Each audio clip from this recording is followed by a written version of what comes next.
So ngayon, dadako naman natin ang iba pang estratehiya.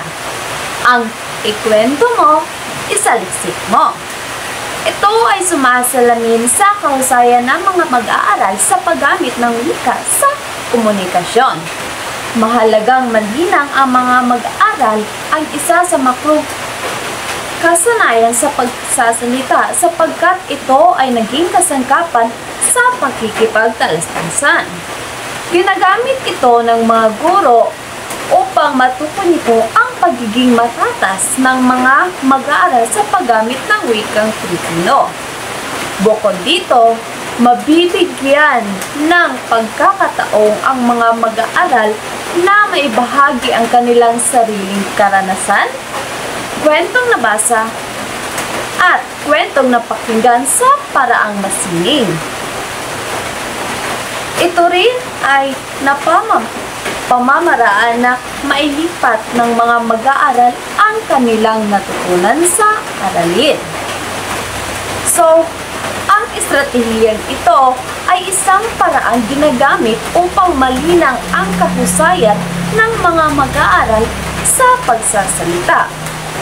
Sa pamamagitan nito, matutukoy ng guro kung gaano katatas ang mga mag-aaral sa paggamit ng wikang Filipino. Binibigyan din sila ng pagkakataong magbahagi ng sariling karanasan, kwentong nabasa o kwentong napakinggan sa masining na paraan. Sa ganitong paraan, na ipapakita nila ang kanilang natutunan at nagagamit ang wika sa malinaw na komunikasyon. Magandang araw po sa lahat. Ngayon, ating tatalakayin kung paano nagkakaugnay ang teorya ni Lev Vygotsky sa isang epektibong estratehiya na tinatawag na ikwento mo, saliksik mo. Sa teorya ni Lev Vygotsky, sa pagkatuto ng wika ay nagpapaliwanag na nalilinang ang wika sa pamamagitan ng pagpapayabong ng mga karanasan sa kontekstong sosyal. Ang pananalitang panlabas ng bata ang pundasyon ng pagkatuto ng wika. Ang pakikisalamuha sa iba sa iba't ibang sitwasyong pantalastasan ay nagpapayabong sa karanasan ng bata upang maangkin ang wikang ito. Ito ay inilalarawan niya sa kanyang zone of proximal development. Ayon kay Lev Vygotsky, ang pagkatuto ng wika ay hindi lamang tungkol sa pagmemorya ng mga salita. Ito ay tungkol sa una, karanasan. Ang mga bata ay natututo ng wika sa pamamagitan ng kanilang mga karanasan sa buhay. Pangalawa, pakikipag-ugnayan. Mahalaga ang pakikipag-ugnayan sa ibang tao dahil sa pamamagitan ng pakikipag-ugnayan o pakikipag-usap sa kanilang pamilya, mga kaibigan at sa kanilang kapaligiran ay mas madali silang matuto. Pangatlo, zone of proximal development. May mga bagay talaga na mahirap matutunan ng isang bata kapag sila ay mag-isa. Ngunit kung may tutulong sa kanila, mas madali silang matuto.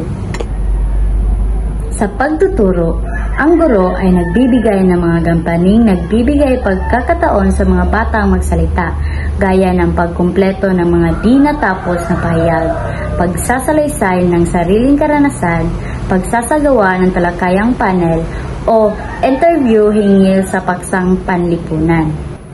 Dito naman ay ang guro ay nagbibigay ng mga gawain na nahihikayat sa mga bata na magsalita, tulad ng pagkumpleto ng mga pangungusap, pag-istorya ng kanilang mga karanasan, at paglahok sa mga talakayan.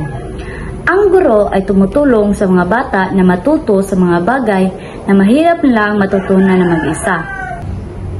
Sa kabuuan, ang pagkatuto ng wika ay isang proseso na nangangailangan ng karanasan, pakikipag-ugnayan at suporta. Ang ating mga guro ay may malaking papel sa pagbibigay ng mga ito upang matulungan ang ating mga bata na maging mahusay sa wika. At yun lamang po, maraming salamat. So ngayon, atin namang pag-aralan kung papaano gagamitin ang estratehiyang ikwento mo, saliksik mo. Una, magsaliksik ng tekstong naratibo tulad ng maikling kwento o magbahagi ng sariling karanasan na may kaugnayan sa akdang natalakay. So sa bahaging ito, hinihikayat ang mga mag-aaral na maghanap o magbalik tanaw sa isang kwentong may kabuluhan para sa kanila. Maaari silang pumili ng maikling kwento na nabasa o kaya na may isang personal na karanasang may koneksyon sa aralin. Mahalaga ito dahil dito nagsimula ang pag-uunawa o pag-unawa kapag may pinaghuhugutan silang kwento. Mas nagiging totoo at makahulugan ang kanilang pagkatuto. Pangalawa,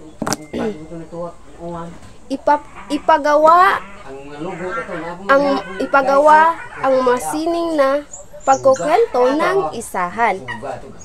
So, pagkatapos lang pumili o magsaliksik ng kwento, bibigyan sila ng pagkakataong magkwento ng mag-isa sa harap ng klase. So, ibig sabihin, masining na pagkukwento, ito ay isang malikhaing paraan ng pagsasalaysay sa halip na diretso o simpleng pagkukwento lamang. Gumagamit ang mag-aaral ng masining upang ilahad ang mensahe ng kwento. Maaari itong gawin sa iba't ibang anyo depende sa kanilang talento o pagpapahayag. Maaring sa pamagitan ng slogan, role-playing, paggawa ng tula, at iba pa basta sa masining na pamamaraan. So, ang layunin nito ay mailabas ang kanilang sariling estilo ng pagsasalaysay kung papaano nila ilalapat ang tono o emosyon at pagkasunod-sunod ng pangyayari. Sa pamagitan nito, na ipapakita ng mag-aaral ang kanilang personalidad at pagkamalikhain. So, ang pangatlo naman ay maglaan ng 5 minutong pagkukwento ng mga mag-aaral. So, bibigyan ng 5 minuto ang mga mag-aaral upang ikwento ang kanilang ginawa o ipakita ang kanilang masining na nilikha. At pang-apat naman ay gumamit ng rubric sa pagmamarka o pagbigay ng score. So, hindi lang basta-basta magbibigay ka ng score sa kanilang ginawa. Kinakailangan ay may mga rubrics para sa kanilang batayan sa pagbibigay ng marka. So, kung slogan ang iyong ipinagawa, so dapat may rubrics ka sa slogan. Kung roleplay, dapat iba rin ang rubric sa slogan at roleplay. So, mahalaga ito upang mabigyan ng pagkapantay-pantay na marka ang kanilang ginawa.